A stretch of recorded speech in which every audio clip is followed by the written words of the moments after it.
What's up, everybody? Welcome to the Smoking Tire Podcast. As always, this episode is brought to you by Off the Record. We love Off the Record.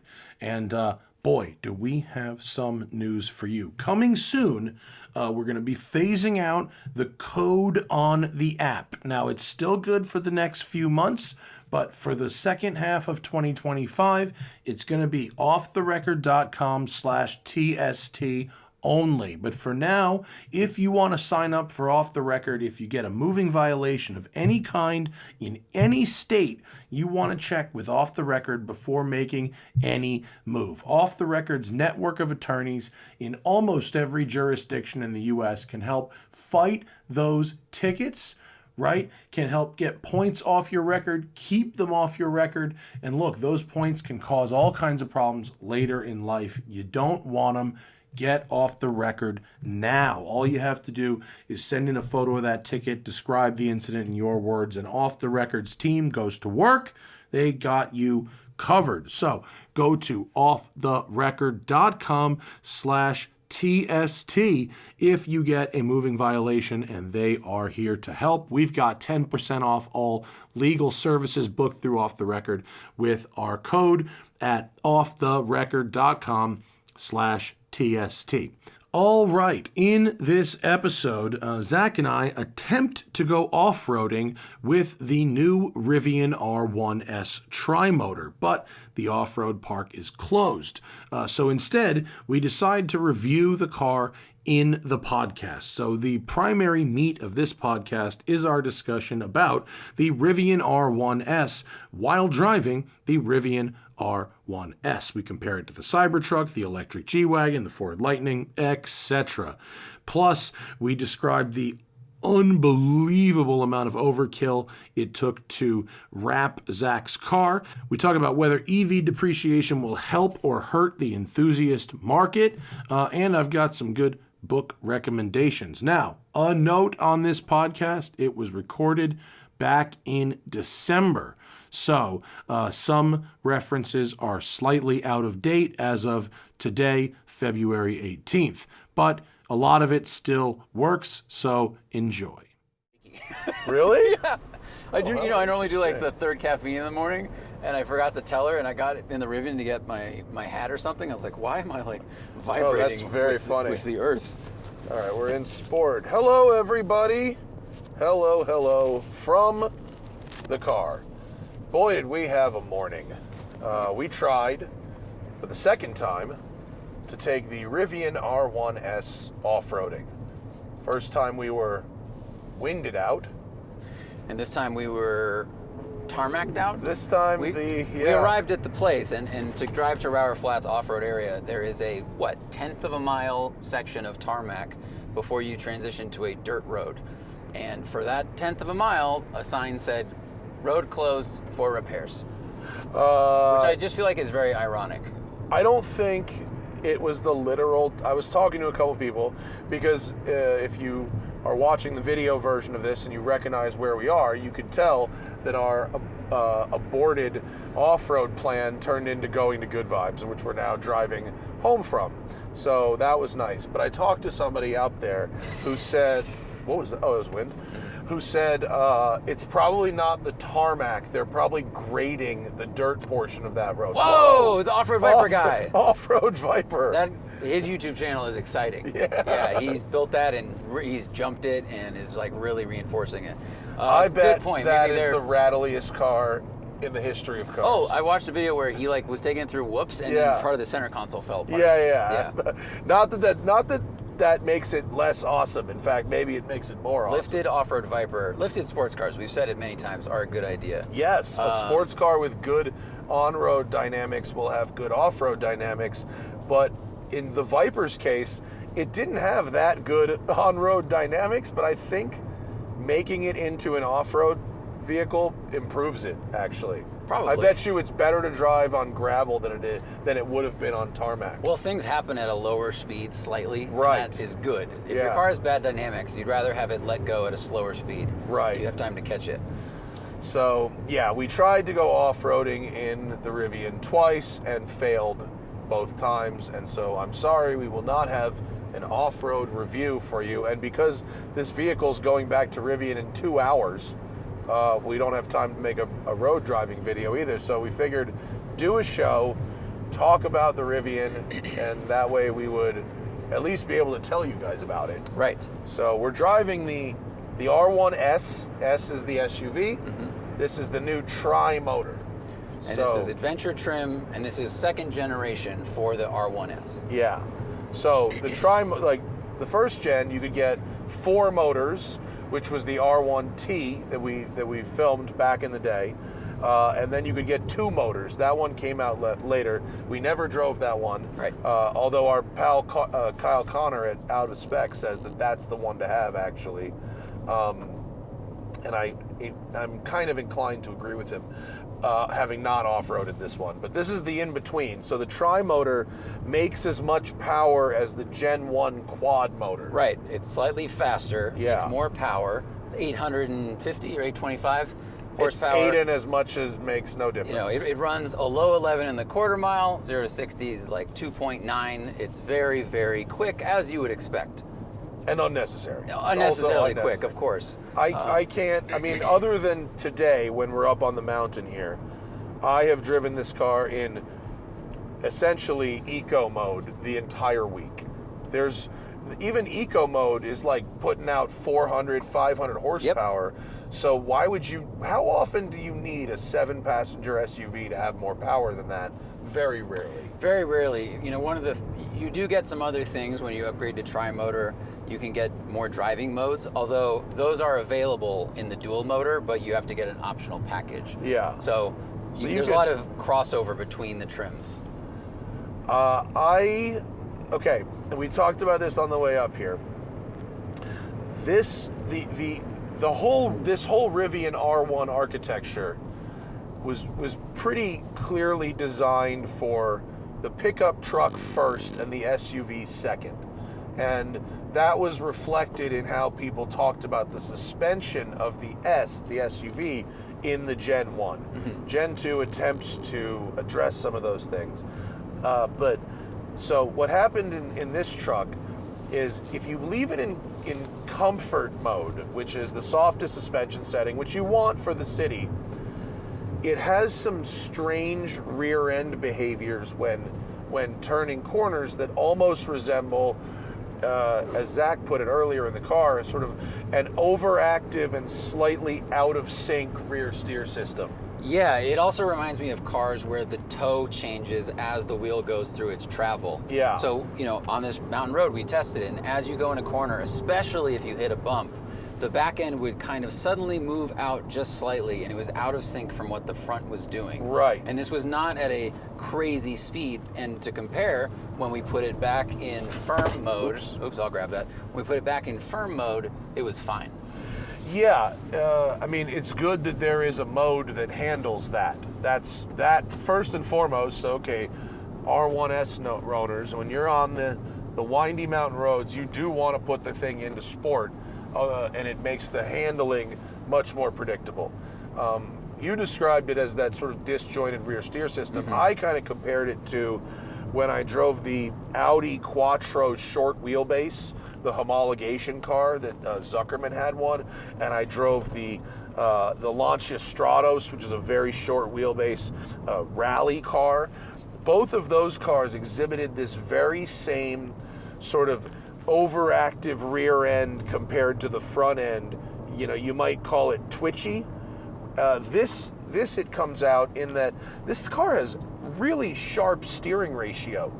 Like, it's not like it's of SUVs, it's like the Ferrari of SUV steering ratios. Very, very sharp steering ratio, which if you don't have that back end under control, you're just sort of like wagging the ass all over the place, right? Right, and then you can overcorrect or it's just too responsive. Like, you're moving the wheel very slightly in these corners compared to other SUVs we've driven. Yeah. So if the back suddenly feels like it's moving a little bit more than you expect with your hands, it's just like unnerving. And it's not, again, when you put it in firm, it's totally fine. And then it handles like a decent yet heavy sports SUV. But when you're in the comfort mode, it just feels kind of unsettled. I think unsettled is the right word, and I remember when we drove the truck not feeling that. I think that different wheelbase does do something to how this thing goes through a corner in a very fluid way, which is a bummer because I like everything else about the SUV pretty much better than the truck. Right. Well, now we have a shorter lever essentially, so any movement in the back is going to be a little bit larger than with the longer lever vehicle. Yeah, totally. So they really do get a bunch of stuff right in this truck. The build quality feels really nice. The seats are really good. The layout of the interior generally is really nice. I think the architecture is beautiful. Yeah. And when I first got in this car, it reminded me a lot of the best of Volvo. You know, we've got a lot of fabric in here. The seat backs are nice, which it's the back of the seat, but the rear passenger's seeing it. It's got a lot of fabric. I mean, this wood design is nice. The shape of everything matches the design language outside the car, which I appreciate. So the execution, you know, you open the door for the first time, you definitely feel like you're in a premium product. And when we got in the Cybertruck, which is sort of a direct competitor to this car in terms of price and other things, I think the Cybertruck looks like a kitchen that's too clean, or a hospital. It's just very simple square shapes, which I understand matches the exterior of it, but it's all Teslas just look very Spartan, and for $100,000, I don't think they feel like $100,000. And also the Cybertruck, I mean, the Cybertruck's like stitching wasn't straight. Nope, that's true. Like things were legitimately wonky on it, and this has none of that. Very true. Really well made. It was the same with the truck we drove, but like I put the quality of this product as somewhere above Cadillac and below Range Rover. Yeah, I think that's fair. Which, I mean, for a company's first product is awfully nice. It feels incredibly premium, with the exception of maybe the door handles. The door handles to me don't feel that premium. They pop out when the vehicle is unlocked, and they pop in when the vehicle is being driven or locked. But I think the pop out handles on some other cars have a little better, like, I don't know, heft and the spring weight feels lighter on these than it does on other cars. Like even like Kia, I think, has like better ones. But that's a pretty minor complaint, the heft of a door handle. Right. And, you know, driving it around town, with the exception of when I was driving it around in low mode, it felt way too firm. But in normal mode, it rides really nice. And I think it's easy to use, it's easy to steer. Most of the systems, I know it's a lot of screen control, but I think at least it's laid out pretty well. It's highly visible, but there are some things that have annoyed me. Adjusting the cruise control, and I realize I'm going to say this is a journalist problem, but I looked online to try to figure out how you can adjust the cruise control with a button in increments, because it was setting the cruise to the speed I was going. And the forum said you can do it, but I can't find it. It seems like all you can do is engage the cruise control from whatever speed your foot has made the car go. Correct. Or you can change a setting where it will set the cruise control to the posted speed limit of where you are. Which is, don't do that. It's kind of optimistic if you're going less than the speed limit, but otherwise it's too slow. Yeah. So that was a little annoying. The overhead and forward cameras on this are worse than the ones in my wife's RAV4, and that car costs half as much as this, less than half actually. Like when we were exiting Good Vibes today, you gave me a lot of direction. There's just a fisheye effect to the front camera that makes it really hard for me to judge where the actual corner of this car is, and I don't trust it. Whereas the rear camera is weird because it's great. so square.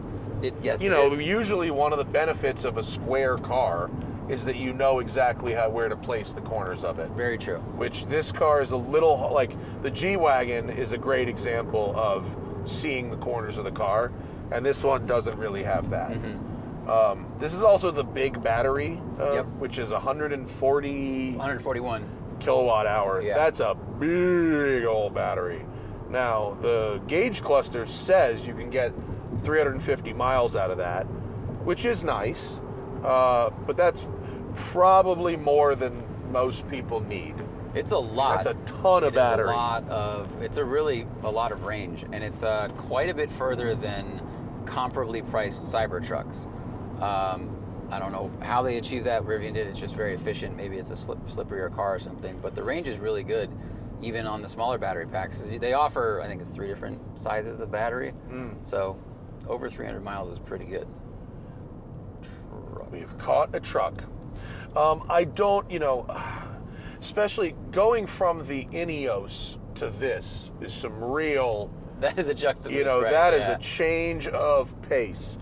And if I could have the Ineos's button panels with almost everything else being from Rivian, I think I would have the ultimate daily driven SUV. I think I would still want to mix like some buttons, and then there's plenty of things I don't mind being in a screen if I don't change them frequently. Sure. But things like, I say it all the time, HVAC, fan speed, seat heaters, things I want to change quickly without having to look. Yeah. I really appreciate it in the Ineos, even though, you have to essentially memorize as many keys as there are on a piano. I did very quickly. Yeah. I just knew where this was, and I could look at it and change something without looking at the control. I could still look out the windshield. Whereas this, even though I spent just as small an amount of time in this driving around as I did the Ineos, I still got used to where things were on that control panel quicker than I have with this screen. Big buttons organized in a nice packaged way by function is a good way to do things that people need to adjust while driving. I mean, there's just fewer steps. If you touch a button, it's one action to go to that location. Yeah. But with a screen, a lot of times you have to go to a second screen and then look at a different part of, you have to activate the screen here, let's say, on the lower part, and then your finger has to tap a different part of the screen to change the setting. Yeah. So you're going to 2 locations while driving, and it's just very distracting. Hunt and peck on a touchscreen while driving is not a way that is optimized for humans to control things. Yeah, I think there's just there's a middle ground somewhere with buttons and screens, and hopefully we get there in the coming years.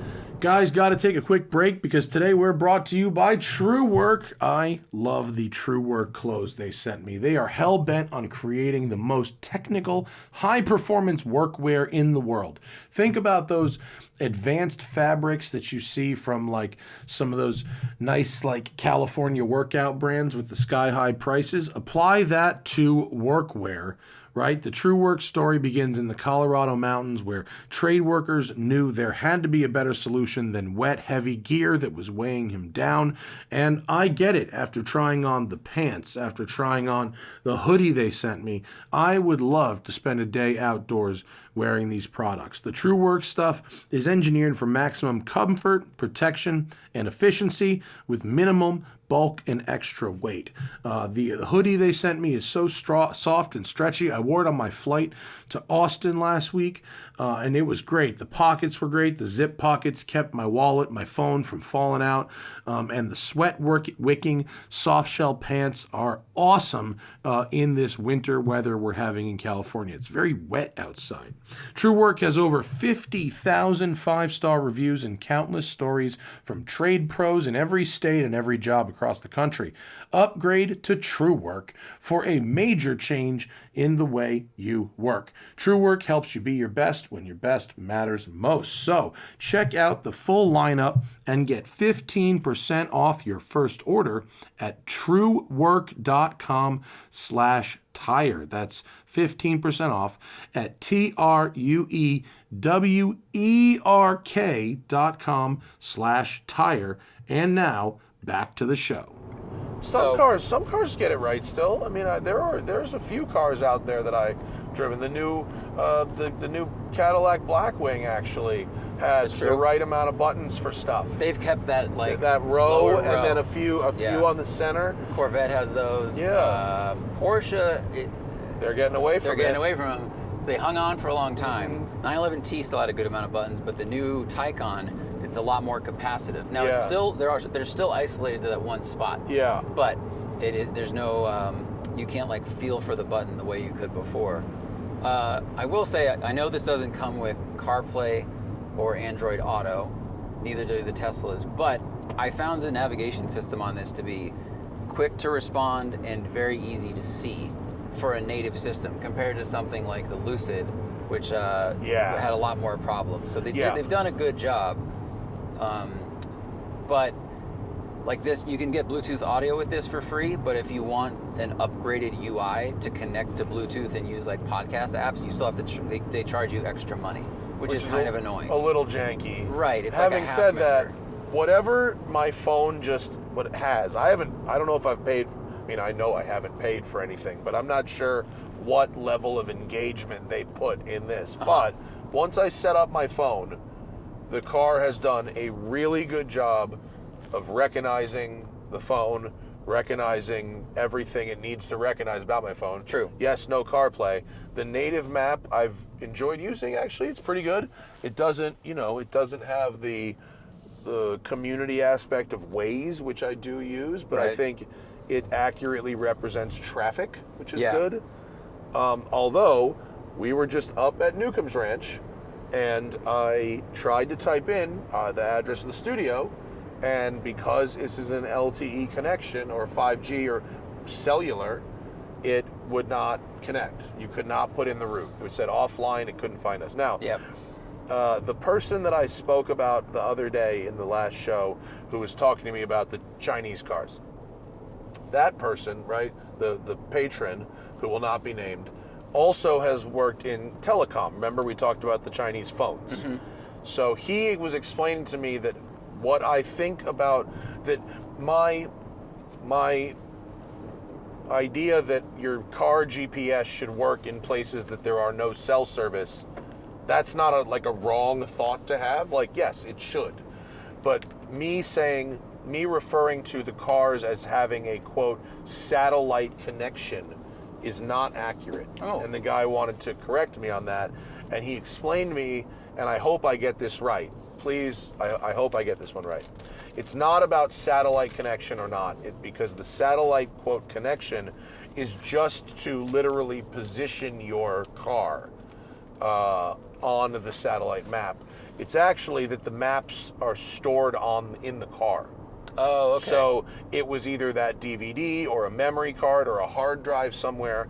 The upside of that is it will pull up the map, and with the basic satellite signal, it will be able to route you out. So it has essentially, to put it simpler, it has a picture of the whole map, and it just knows where to put your dot on that picture. It already has the map downloaded, whereas these newer cars, they still do use a satellite to place your dot, but unless you either somehow tell it to download the map or tell your phone to download the map and have it, it doesn't automatically download and store the map. It's kind of surprising because downloading Google Maps for offline use, it's a pretty small amount of data. I mean, we've done this when we've gone off-roading. You can do it on your phone. It's like 10 to 100 megabytes. Yeah, it's not huge. And with the computing power these cars have, I'm surprised that they can't go, okay, the furthest you can drive in the next few hours is 250 miles. Yeah. Download the map for 250 miles. Yeah. And then download a new one when they charge. That would be a cool update to have. But see, even if we pull up the map screen right now, it shows us going down the road, right? It says search is offline. Right. So it will, now maybe if I have a location that's stored in recent destinations. So let's just go to it can't search, but Let's see if it could get, can it find a destination? Okay, so, all right, so we have a workaround. It does have offline maps, so it can't use the search function. So let's be right about this. If you have a location saved, like your home, your work, or whatever, it apparently can route you there without service. right. You just can't type in new ones. It can't download every address. So it downloads the topography, and I guess it saves an old address, that data, or the GPS point it saves. Yeah. But it can't find new ones. Yeah. Okay. And I didn't type West Side Collector Car Storage, so it wasn't trying to do a Google. I typed in the street address. Right. So it didn't have that, you know. So it's not as good as some other cars' native GPSs. It's just not. And this is the R1S. Are you moving over? Yeah, okay. This is an adventure vehicle. You're supposed to be going off-road. The idea is that you're going to be in places that won't have service. And so that if someone is an expert in off-roading Rivians, I would like you to tell me how to tell it to download those maps ahead of time. And maybe it's just, if you can prepare 3 minutes before you go on that trip, if you know you're going to be somewhere abnormal, you can just tell it to download that map. Right. Maybe there's a function for that we're just not familiar with. Yeah. Okay. So it may not be as bad as we thought. I hope so. Having said that, you know what? It wants me to turn around because it wants us to go to. I put the coffee shop on the other side of the mountain as a store destination. Right. Okay, but let's see. What else is really good about this thing? In comfort mode on the highway, the ride is very nice. I think the seats are great. The seats are very nice. adjustable, good shape. Yeah. It's a 3-row car. I have not gotten in the rearmost row. I haven't The tried rearmost that, row is very big. they're doing a photo shoot for those e-bikes up here. The rearmost row is quite petite. Yeah, that'd be for children probably. Yes. Yeah.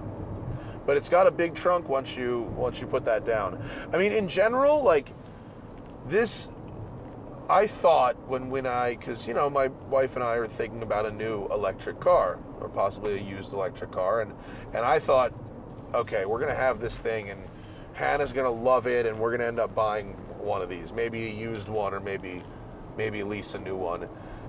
And as nice as it is, and as many things as they get right, I think this one's too big still. I think when they come out with the R2 or certainly that R3. I think that'll be a really nice little car. Yeah, it's a big car. It is easy to park, parallel park.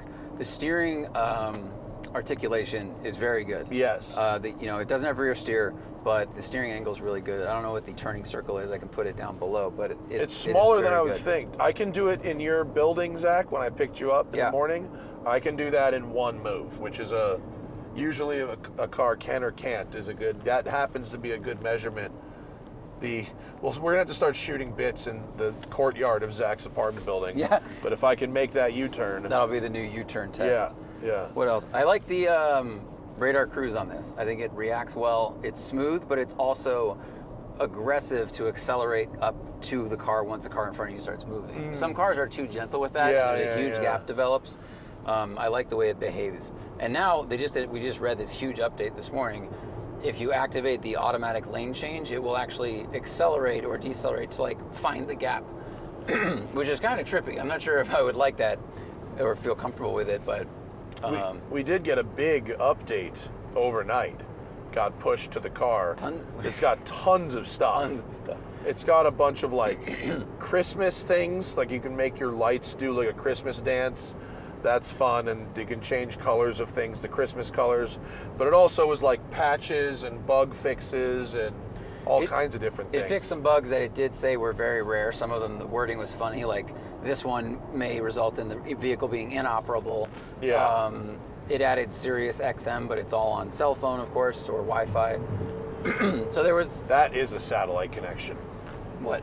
Sirius, proper Sirius, is a satellite connection. It's not just like GPS, where it's the map stored on the car and it's just a tiny little thing. It's really is satellite. You know what I mean? But I think this one, it's not. It's be through. No. In Lucid's, when you do those, is it easy to find those snaps when you do those?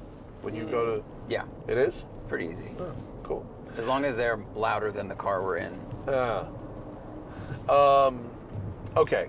Anything else that we need to go over with Rivian? I like their couple. Changing There's the a lot. air vent direction with screens is dumb. These are my list of cons. That is stupid, and I can't imagine it's cheaper to do than a manual vent. It has to be more expensive, which is then something that could break.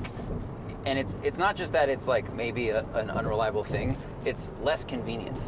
I tried to play devil's advocate on that because I was using them the other day, and I was so annoyed that I had to use the touchscreen.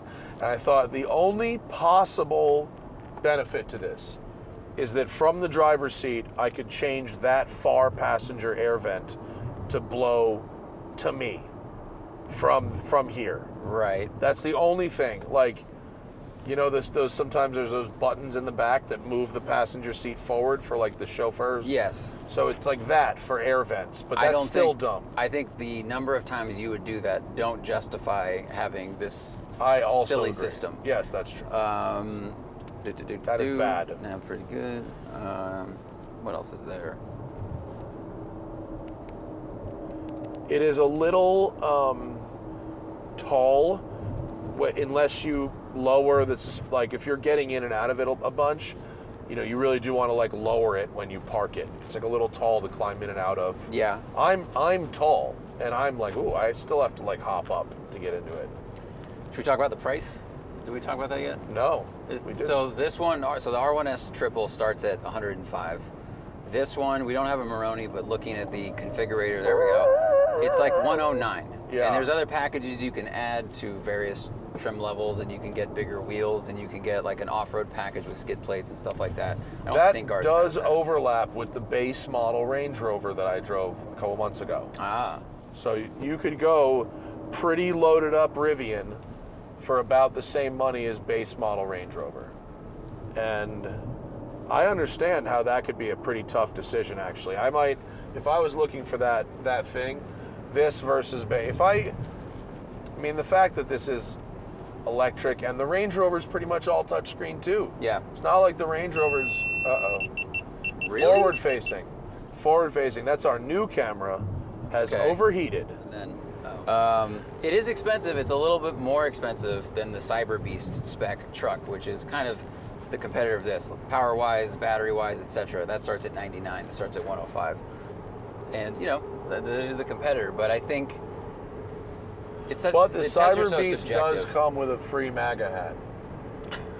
I didn't want to go down that road. I just think this is a much more finished product. Yeah, there's no incentives. You get $7,500 credit and a MAGA hat with a Cybertruck and just the credit. Well, and something else that was weird that I was surprised by, the objective thing in my opinion, is with Cybertruck, if you adjust the suspension beyond, you know, different from the preferred ride height, it goes back to that after like 100 feet or 25 miles per hour. Whereas this, you can set it, you have a wider range of adjustment, and it will just let you drive around like that. Yeah. Now, how often do you need to do that?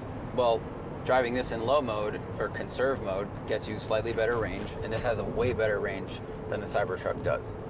Well, one of our complaints with the R1T was that if you put it in conserve, which is the mode that you're using most of the time anyway, plenty of power and maximum range, that it also lowered the suspension. Yes. Which for aerodynamics scientifically makes sense. But if you're using conserve mode in the city, it rides like it's on cut springs, and the aerodynamics don't make a huge difference. Right. So one of our criticisms was to separate those so you could go into conserve mode on higher suspension if you wanted to. They've done that. So it defaults to low, but you can then click high and it will let you do it, which is good. Thank you. That helps. The real question for you is, which truck would you rather get? I have to have one. They're the only trucks that exist. No, but if you had to choose, I'm just really curious about a what your answer Cybertruck would be. versus this? Yeah. Well, I mean, listen, nothing makes me feel better than giving Elon Musk my money. Nothing. All right. Oh yeah, and this is way cheaper than the G Wagon by like $80,000. It's just over probably half the price of the G Wagon. Yeah. And I mean, the G Wagon is very charming and does a lot of things very well. This is probably objectively a better electric vehicle because it's built ground up to be electric. Well, the range, I mean, this is much more efficient. Much more efficient, and it has a bigger battery. I wish we could have gone off-road. You know, maybe the tri-motor is slightly worse than the G-Wagon's quad motor, but these tires would have more than made up for that difference. Oh, but that's right. I thought it was more efficient because you said the amount of battery used to get G-Wagon from shop to Rower was much greater, but this battery is actually 40% larger than the battery in the G-Wagon, and the difference in range is about 40%. Yeah. So maybe the G-Wagon's not as brick-shaped as we thought. I mean, it's pretty brick-shaped. It's pretty bad. It's this car advertises 40% more range than the G Wagon advertises, but I wasn't getting anything near the advertised number in the G Wagon. So Okay. whatever. Neither of them are. If you really want to build a very efficient vehicle, I would suggest not building a 6,800 pound SUV. I would start there maybe. Good point. Yeah. Okay. We will be within cell service very soon. Oh yeah, Zach needs the Patreon. cell service to get to the questions. The Patreon So what happens when we drive down the mountain with nothing? Watch like so many cool things happen that front-facing camera is gonna miss. It would be amazing. Just like the Virgin Mary appears over this baseball field, and we didn't have the shot. I don't think she was a virgin, so right. No, that hoe Mary. All right, what else has happened in the world of cars?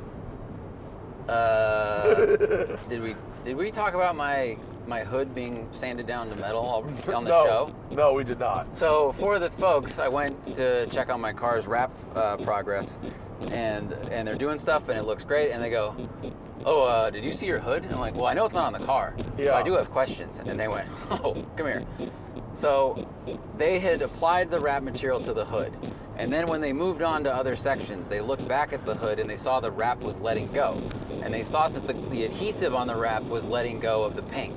Incorrect. Unfortunately, my hood had been repainted at some point in the life of the vehicle, and let's call the second layer of paint the cheese, and the first layer of OEM paint was the hamburger. The cheese was lifting off of the hamburger and just being peeled up, because there's a little bit of tension on the wrap. That's how they like stretch it down, and it Yeah. sticks well.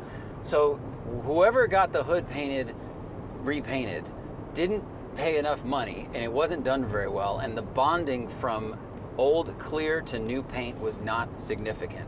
So it just separated.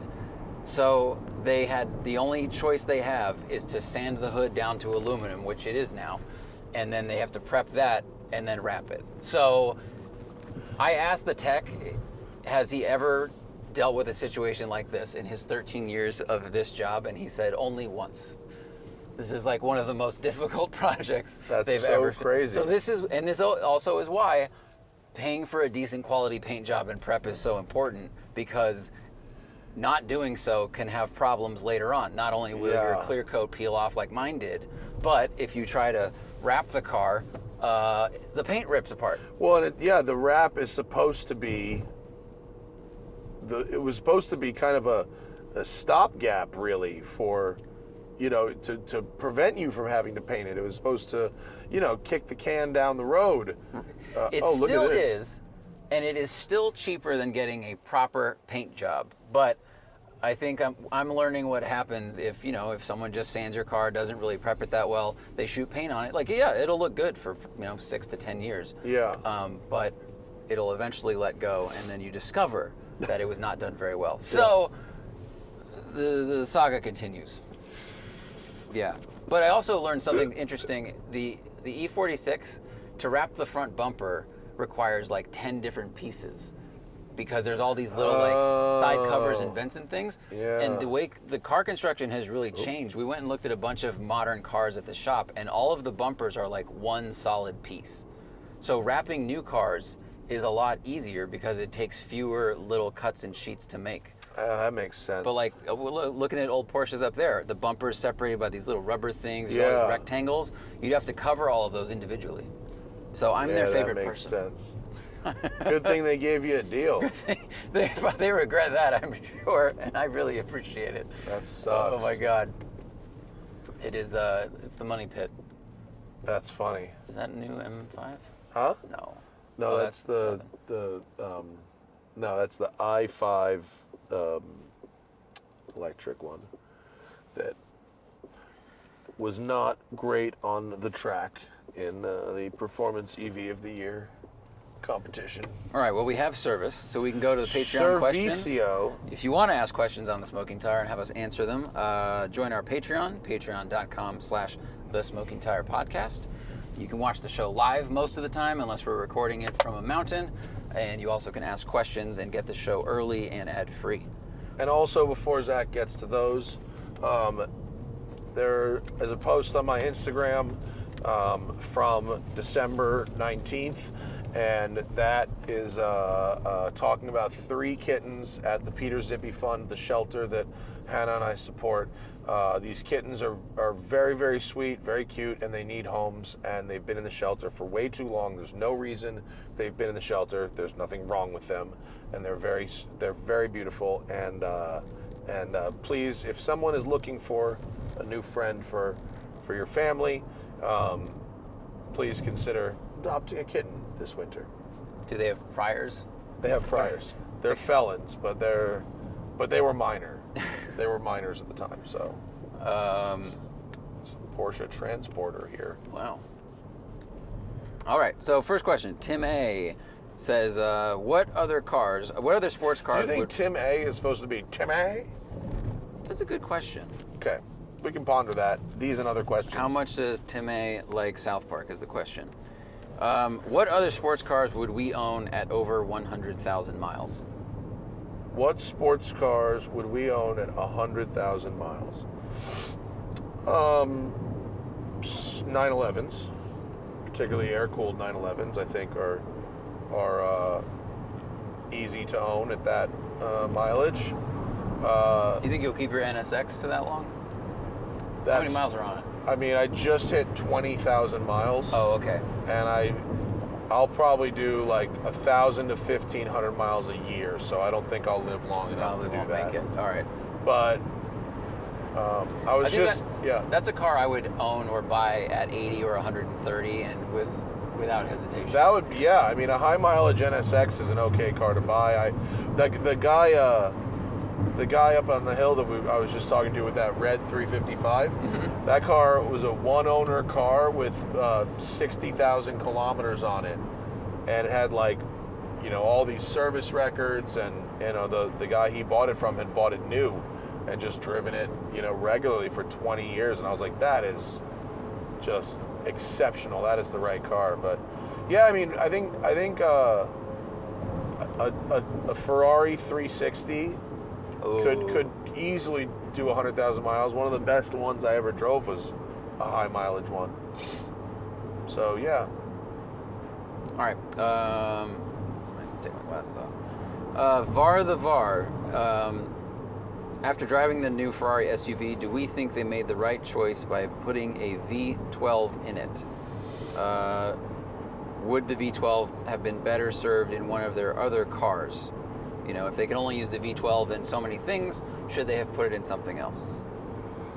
I certainly think that the best way to make the Puro Sangue stand out is by putting the V12 in it. I think they would have been too much the same as all of the other super SUVs if they put in a twin turbo V8 or twin turbo V6, and the 12 makes it, quote, worse as an SUV because it has less torque and the low end grunt isn't there, but the sound, the experience and all that, for all that money, you're buying a different type of experience than really any other manufacturer can sell you. Yeah, I agree.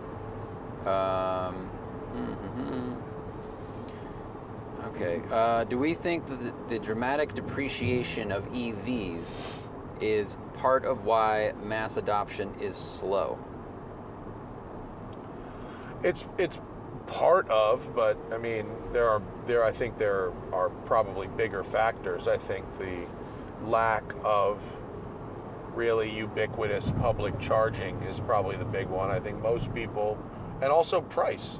Actually, EVs are expensive. I think I read this wrong. Will the depreciation actually help people get into used ones and entice more of the market? Because, as we know, so many of the EVs are pretty damn expensive to get new. But when they start to drop by 50%, if someone sees an Ioniq 5 for 30 grand or a used Tesla for 25, will that help bring in more of the market? I mean, it certainly couldn't hurt, but again, without home charging, EVs become a lot less appealing. So I think yes, it will help, but I don't think it'll help as much as really improving the high-speed charging network, the availability and reliability of that, as well as multifamily charging opportunities as well, and apartments and things like that. Brian George says his son's getting ready to start driving, and he loves Audis. We drove by an Audi TT on a cheap dealer lot, so I'm here asking, would that be a decent first car? So, in general, sure, they're Gulf based, right? So, but they do have a lot of parts on them that are only for the TT.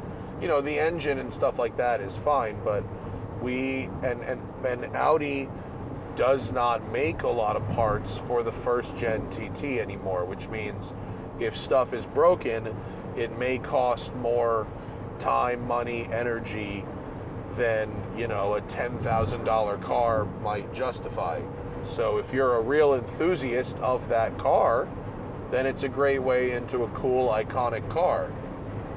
Those cars were very design forward and very cool, but if you have to replace something that seems simple but it's $4,000 and you paid $10,000 for the car, that's tough math to deal with. So yeah, very true. I think if they're really into Audis, you can get an A3, you could maybe get an older S3, depending on how safe you think your kid will drive, and they'll get the Audi experience, they get the Audi badge, and it's a more usable car.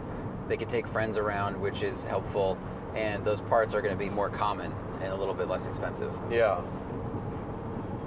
We have a client who stores an early TT with us, and we had to get a major service done for it and fix a couple things on it.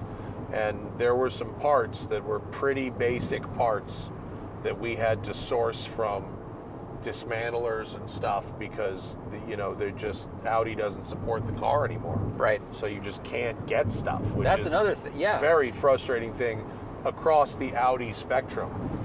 Dude, I had to buy a window seal, and to get the seal, no one sells the seal by itself. You have to buy it with trim, and it's $500 per side. Yeah. So you might run into a situation like that where the car is just too old, Audi doesn't make that part, and it could be very expensive to find an aftermarket solution. All right, Cyclone says, build a three-car decade garage. One car from each decade, 70s, 80s, 90s. Why has it got to be 70s, 80s, 90s, and not 80s, 90s, 2000s, which is probably how I would build my garage? Also, one daily, one fun one, and one luxury car. The 70s had some really fun exotic stuff. I suppose, yeah, but not a lot of it appeals to me personally. But you don't want an old Countach? I would. An old Countach, yeah, sure. Okay, so an exotic, a daily, and a what? And a luxury car? And a luxury car. All right, so we have to do 70s, 80s, 90s. So 70s, I'd probably want, let's assume that we do not need to service any of this shit. Right. 70s, you want a Mercedes 600 grosser. I'm going to go Pantera. I'm going to do my exotic first. Okay. Because nothing really ran that well back then, so I might as well have something really fun. Sure. And extremely 70s. And so my luxury car is from the 70s. Okay. I'm going to go, let's see, Ferrari F40 from the 80s. Exotique? Oh no. We may have to. That's a good point. I could audible and I could go Ferrari F50 from the 90s. Yeah. As my exotic. I'll do that. Sorry, Pantera. I want the newest car to be my daily. I don't want 70s or 80s daily drivers. I want a. Well, the LS400 was 89 was the first year. It was made in 89. The first year was 1990. That's true. Yes. That is true. I don't think there was an 89 model year, No. but you could go on build date. You want a technicality. I'm going to go with a loophole because that's how the country runs. Okay. So that's what I'm going. So 90s. So a daily driver, it's got to be a 98, 99. It's got to be whatever the newest LS 400 or 430 I could get from that period would have to be my daily driver. Although I might want something that was a little more like, I might want an SUV for that function. When did they start? No, 90s? Yeah, no, I'd probably LS, yeah. You can get a Grand Wagoneer. Oh, yikes. No, thank you. Don't do that. No, thank you. Okay. What is the level? Someone chilling on my Pavilion asks, is Hannah into the used Taycan idea? She does not object. She wants to drive one first, which I'm pretty sure she has driven one. She just doesn't remember because she came with me when we did the Taycan 4S range test to Palm Springs and back, which it did very easily. But she did drive that car, but she doesn't really remember. So we actually may have to go to a CarMax or something because I want her to drive I don't want to ask Porsche for one, right? Because they're going to give us some brand new thing that's not representative of what I'm talking about. Very true. So we have to go find one to drive somewhere. Bad Gardner says his parents have a new Z06 and a Model X Plaid. What would you choose for a 2-car garage outside of Dallas? So if you need 2 cars for $200,000 and you live in Dallas, because a Corvette and a Model X are extremely Texas, in my opinion. They are extremely Texas. Wow, that guy's... Is that his real hair? It can't be. He's doing a bit, right? He's doing a bit. He had orange hair on top and then long gray hair underneath. Yeah. It was like a Bret Michaels thing he was doing. I think the visor had the orange hair. Oh, okay. But his gray mustache was pretty flowy. Yeah. And that was also... Driving a Camaro with a convertible with an American flag draped across the hood. Okay, now I regret not having the front-facing camera. Yeah. Let's see if it'll work again. So where were we when that happened? Oh, the $100,000, $200,000 Texas garage. Yeah, I mean a Z06 and an EV commuter. That's all right. I like that. I'm on board. Sorry. Start over. I like a Z06 with an EV commuter as a Texas combination. That's cool. Cool with me. I would also CT5V Blackwing. Yeah. That's a very good way to sub out the Corvette. Yeah. Better family car than the C8. Kind of answered that already.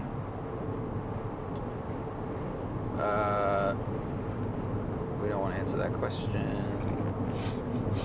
Well, it's a repeat from a week ago. We didn't want to answer it then. Oh.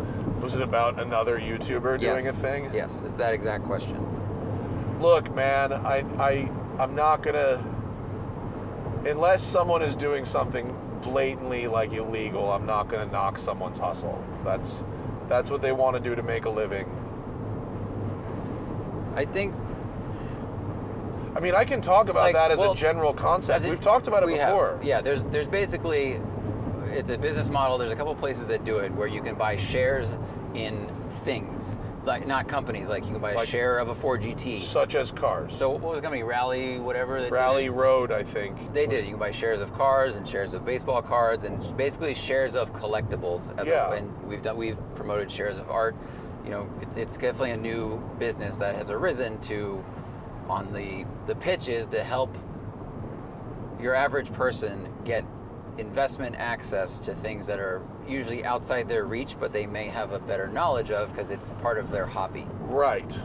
So I do understand that. But right. I think with a car, the fun is owning it is driving it, not just going, hey, I own a piece of that. If it goes, you'll probably beat that investment if you invest in an index almost all the time. Right. I don't personally see a point to investing in cars that you're not owning and driving yourself, especially because there is an enthusiast car at almost any price point. I mean, admittedly, it may start at $5,000, but if you buy a car, let's say here's two people. One person invests in a company that buys shares of a Ferrari F40, and the Ferrari F40 goes, they then take it to auction and sell it, and you get you know, a 15% return on your investment for that Ferrari F40. But let's say somebody else goes and buys like a Fox body Mustang somewhere for $5,000. They put in a little bit of elbow grease, detail it up nice. Maybe they service it in their own driveway or have it serviced.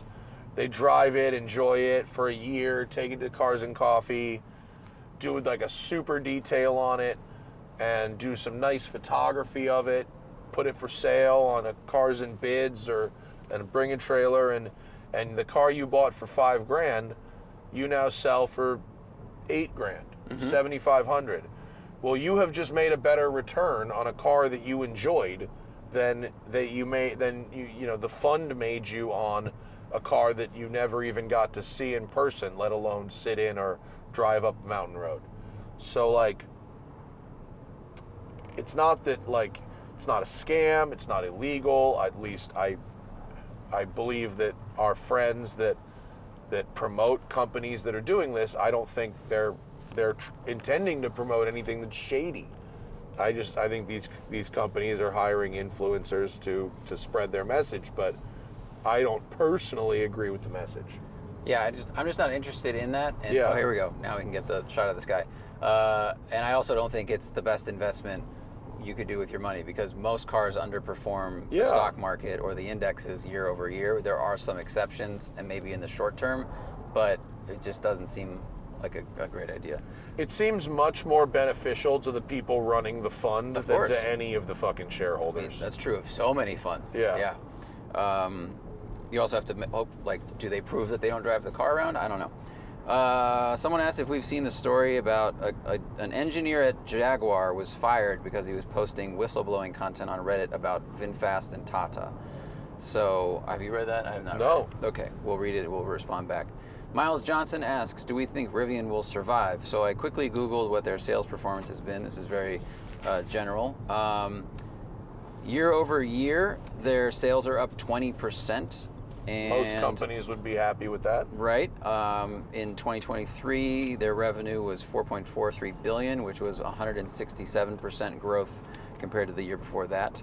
So that seems, at a quick glance, Yeah, things are doing better. Of course, they're probably still operating in the red. Go ahead. Unless they are just lighting money on fire at the other half of that, I don't see why not. Not to mention now Volkswagen would want to protect its investment, wouldn't Right. they? Volkswagen probably would not let Rivian go under. Domestic sales volume. And I think, I think there are real people that want to buy these vehicles. I think Rivian's 2 upcoming products look, that was a right-hand drive Corniche coupe going the other way. That is extremely rare. Now, if these sales numbers are accurate, this is on goodcarbadcar.net, they're very, the numbers are low. This year, they basically averaged about 4,000 cars per month. So, 50,000 units sold per year, roughly. A little more than that.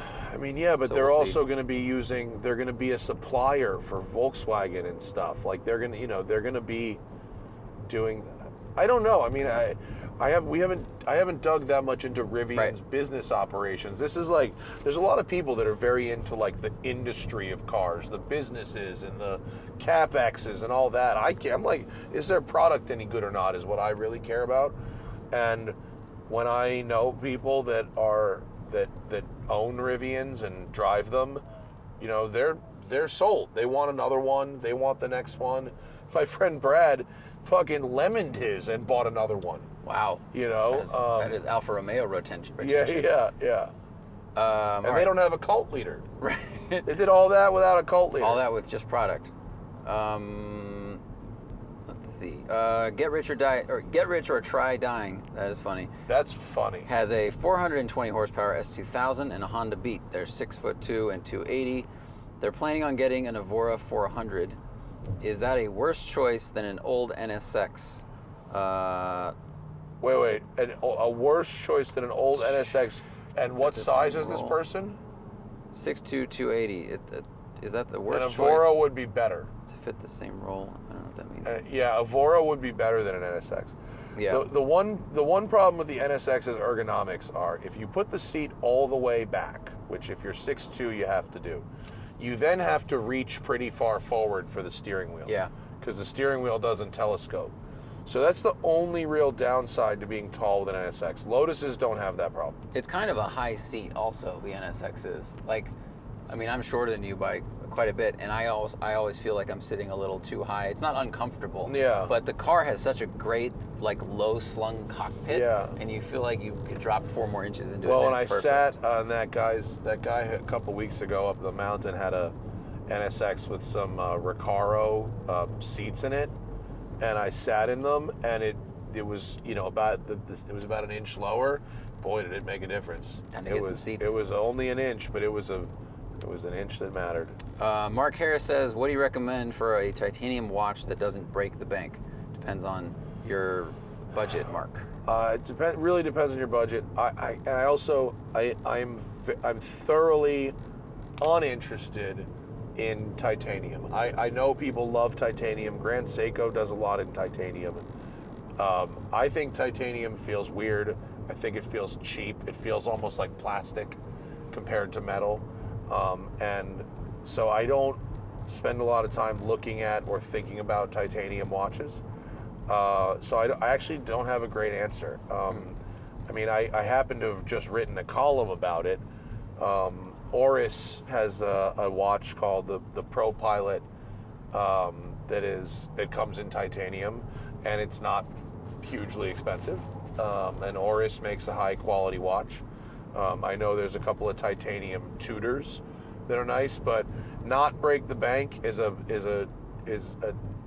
I understand what you're going for, but that's not a term that I can use I can't infer what your level of that is. He means $12. Yeah, I mean, not break the bank could, for some people that's $50, for some people that's 10 or 12,000, and Right. and I don't want to come off as elitist by saying something is affordable that's too expensive for you. All right, here's a question I know you have an answer to, which is, what's your favorite cat parenting book? Catification by Jackson Galaxy. Right. All right, the Rivian owner that doesn't mind not having CarPlay. Yeah, I mean, I don't. It doesn't like. It not having CarPlay isn't a deal breaker because this system is good, but I would like to. If I was going on a road trip, I'd probably fucking have my phone mounted on the dash running Waze. I think, as you said, the audio integration is really good. It is just as good as CarPlay in terms of it pauses when I get out of the car, it picks back up when I get in the car. I didn't have to reconnect at all. It was fantastic. It's really just getting the Google Maps data, the traffic data, Waze data, getting all of those things that can be really important when you're on a trip, short or long. That's one of the best benefits. And Google is constantly updating. This is surely updating, but the team's probably not as large. I don't like not having a start button. Yeah, it's weird. I'd get used to it, though. I'd probably get used to it, but I don't actually think it fixed a problem. I think that's a solution looking for a problem. Well, isn't that another carryover from Tesla? Or not carryover, but the same as the vents. They kind of mimicked it. Yeah. Getting into watches, Killer Tomato, would you buy a used but still functional Rolex or a brand new Grand Seiko or Notice if the prices were the same?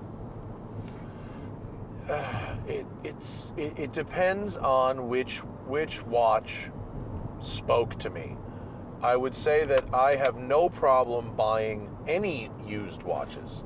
I've bought lots of used watches, and watches are generally pretty well taken care of, and they're cheap, relatively speaking, to service compared to cars, and so there's nothing wrong with buying a used watch. So if what I really wanted was a Rolex and I could afford only a used one, that wouldn't deter me at all. Grand Seiko, and I'm wearing my Grand Seiko today, one of them. Grand Seiko and Rolex they're different vibes. They fit different. They look different. Their engineering is different. Their attitudes as companies are different. And, you know, part of watches is sort of what speaks to you directly. And also what speaks to the rest of the world. A Grand Seiko is a watch that says a lot of things to you, the wearer, and very little to the outside world. Whereas a Rolex is sort of almost the opposite of that. I have a bunch of different watches, and I actually tend to put on a Rolex when I don't want to think about it. When I don't want to think about what watch I'm wearing, I grab the Rolex. But when I'm wearing something else, I've thought about that decision. So, you know, if you're talking about one watch for everything, you probably can't go wrong with the Rolex. There are some limitations of Grand Seiko because a lot of them don't have lume, unless you're talking about a diver. Like this one doesn't have lume. So if you're reading the time at night a lot, that might not be something you want. Lume is never that. I mean, I haven't had a watch where the lume is super bright anyway. Like I can see the illumination. Yeah. But if it has like a light, I can hit the button on it or something. It's always much brighter. Well, the Grand Seikos, there are for their elegant collection, which is they're sport watches but not divers. So they're meant to be sort of casual, you know, sort of right down the middle watches. It's the ones, you know, the one watch fits all sort of thing. And what they do is they have what they call the Zaratsu polish, where it's a special ultra high polishing technique that they do on not just the case but the hands, so that they are polished so brightly that they will find any amount of available light as long as it's not pitch black. Wow. And you'll be able to see that. It's like night vision. It just like amplifies a light source. And it does actually, like, I mean, if it's pitch black, you're not going to see anything. But if you're in a pretty dark place, you can still tell the time on this watch. And that's like a pretty cool thing. Yeah. Queen Glizabeth says, did you ever actually attend the 24 hours of Sebrings at Sebring? Or do you just know about it? Well, Sebring is a 12-hour race, and I have attended the 12 hours of Sebring. No. But you said there was remember the 24 hours of Sebrings at Sebring? Oh, no, I came up with that as something I wanted to do. As far as I know, it was never done. It was an all Chrysler Sebring endurance race at Sebring Raceway. Got it. Yeah, no, we never did it, but I think it would be a fucking great time. It'd be hilarious. Yeah, we should probably do a collab event with Cletus. And yes. It would be the 12 hours of Sebring, and it's all Chrysler Sebrings. Yes. We could probably just use his fucking racetrack for that. For sure. And then it's 12 hours of Sebrings, and you're not infringing on the copyright of 12 hours of Sebring. Good point. Do we see a widening gap in the market for a lightweight enthusiast EV in the future? I don't think the people who are looking for lightweight enthusiast cars right now are looking for those cars to be EVs. I think those can be separate things, and we don't need them to be the same thing. But I'm looking forward to seeing what the electric Boxster and Cayman will be. Mm-hmm. I think that's our best hope short term, right, for a fun EV sports car. Unless Hyundai drops a fucking big bomb on us, which they might do. That concept car they had that looked like the Giugiaro shit. Yeah, I know. You know, 75 yes. for whatever the fuck it was. Whatever that is. You put an Ioniq 5N powertrain in that, let's fucking go. Yeah. That would be sick. If you put that in with like a handbrake, that would be a good time. Very fun. Hazeman says, I'm all for EV experiment. Any reason to not consider a Lucid over the Taycan? Yeah, I don't want one. I mean, literally, look at that. Whoa. I wonder if the camera caught that. Under the bridge on a flatbed was what looked to be like a late teens, early 20s Rolls-Royce Ghost. Like Pebble Beach level but with shit. like a brushed metal hood. Yeah. That was a Rolls-Royce. The body thing. was white. Yeah, the bare metal, that was Rolls-Royce at the time. The silver flatbed. Ghost, that was the thing, yeah. Okay, yeah, you don't want a Lucid.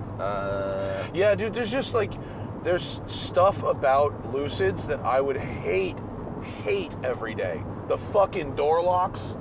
Yep. You know, like there's some things those cars do really, really well, but there's other things that would make me want to fucking drive that car off a cliff. Well, and the door thing is you're going to interact with that every time you drive All the car. the time. Whereas the car's dynamic ability, which is amazing, you're not going to interact with when you're just driving it around town and you won't appreciate it as much. And like the navigation has some problems. It also doesn't have CarPlay. You'd be much more inclined to mount your phone. Yeah. A lot of the daily living of that car outside of the actual physical comfort of it would be a little bit annoying. We've enjoyed taking those cars on road trips. I think they're a really good road trip EV, but it hasn't been outstanding for me in daily use. Mm-hmm. It doesn't do anything in everyday driving that blows my mind.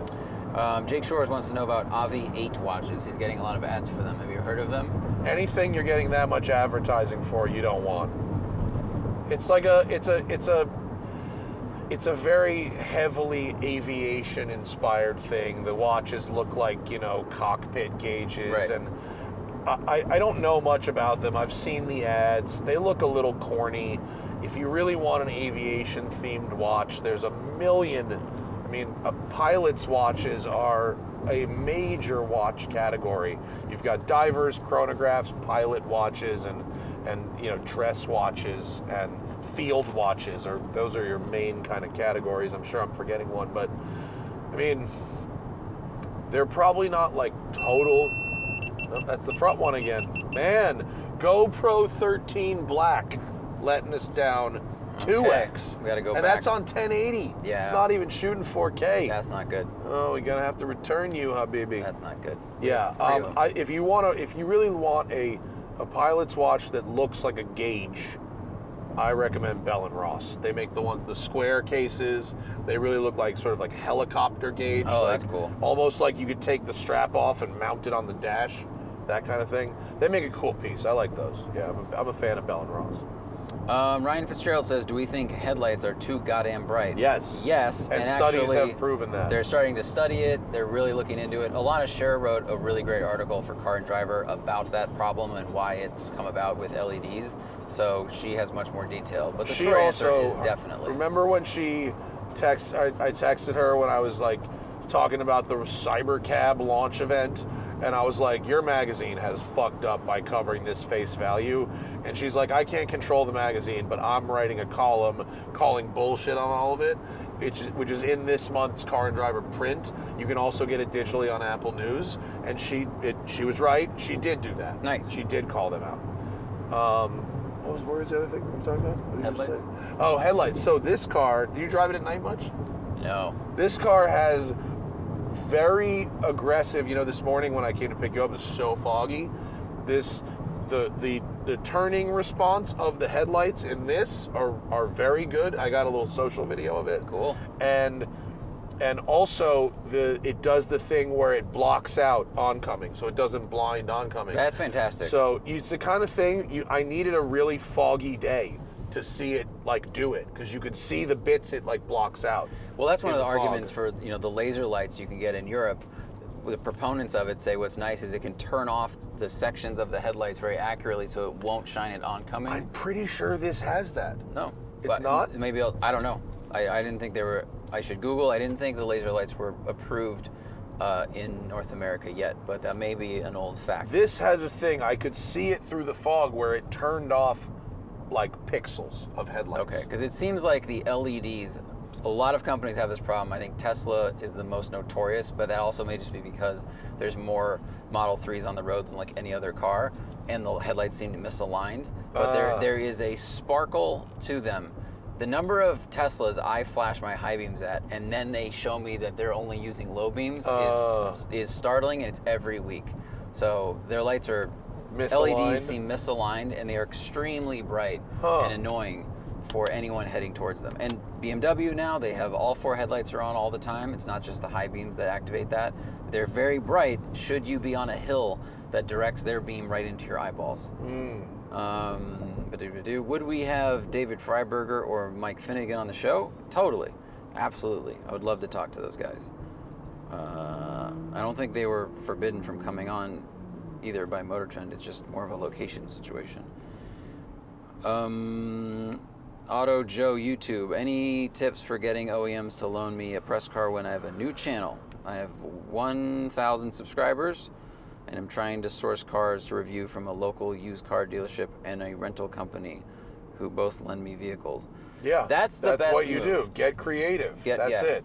Turo. Manufacturers aren't going to pay any attention to you Nope. until you're maybe, I don't know, 20, 30,000 subscribers. Yeah. You could start, it's a catch-22, right? You need cars to make content, but you need content to get cars. Yep. And so what it's all about in the very beginning when you're first starting is being creative in sourcing cars from interesting places. But there isn't a secret to it. You just need to introduce yourself and demonstrate what value you will add to their media push. Right. So, it doesn't mean you have to suck up to them. It doesn't mean you have to promise to ignore bad things about the car or any of that shit. It just means that you need to say, I've got this many eyeballs that I want to bring to your product, and here's why I am worthy of your company's time and the loan of this car. Yeah. But without an audience, that's going to be a very uphill battle, and I imagine a lot of people are not going to get back to you. So, And I think you're climbing the right way. You can rent, you can go used car dealership, then you can also approach new car dealerships, and they might loan you the cars for a few hours, especially if you're going for lower spec, non-high power, things that they don't think are going to be a risk to give to this person who's new to this position.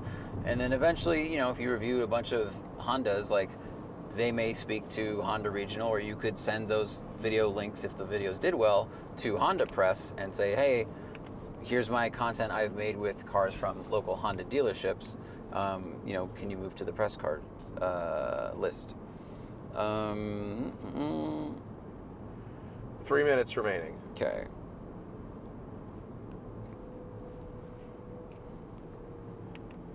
Dun-dun-dun-dun-dun. I want to mod my Camaro SS1LE for next year's track season. The car is bone stock other than pads, rotors, and alignment. What would we recommend as the first track-specific mods? He's thinking sway bars, but curious what we are going to say. Well, I'd go tires first. yeah, And then you could go sway bars. I would go tires first as well. I think when you're talking about how you're going to mod your car, you shouldn't think about it as what should I change. You should think about it as what attribute of my car do I want to change, not what part. You figure out what part to change once you figure out, I want the car to turn in harder, I want the car to stop better, I want the car to be louder. You think about what attribute of the car you want to change, and then you find a part or a setup that gets you to that goal. So ask yourself, is there anything that you don't like about the car now? Does it not have enough grip? Does it have too soft or firm of a ride? Does it not respond to certain inputs? And if you can then find parts or adjustments you can make that can serve those needs. I'd completely agree with that. That is perfect. I would also add, you can start approaching reliability before you approach performance. Like if you do tires, which will address a lot of things, you can then go, oh, does my oil get hot? Should I add an oil cooler or a trans cooler? Because if one of those things goes bad, it's going to cost you a lot of money to repair that. So if you spend your money on, I got these sexy coilovers, but I'm boiling my oil or I'm overheating my diff, that's going to sideline you much more quickly. So I'd rather go a little slower for a longer amount of time. Totally. That is our program, and I'll tell you why. I know, yeah. Because we're going to my house. Right. Because we're dropping me off at my house, and I don't want to show everybody how to get to my house. Well, luckily the front camera died. And so yeah, but I know. People are smart on the internet. People are smart, and so that's our program. I hope you've enjoyed it. I'm sorry we did not get to go off-roading in the Rivian. Hopefully, that opportunity will present itself to us again later. Thank you to our patrons for such great questions, and love you all. See you later. Bye.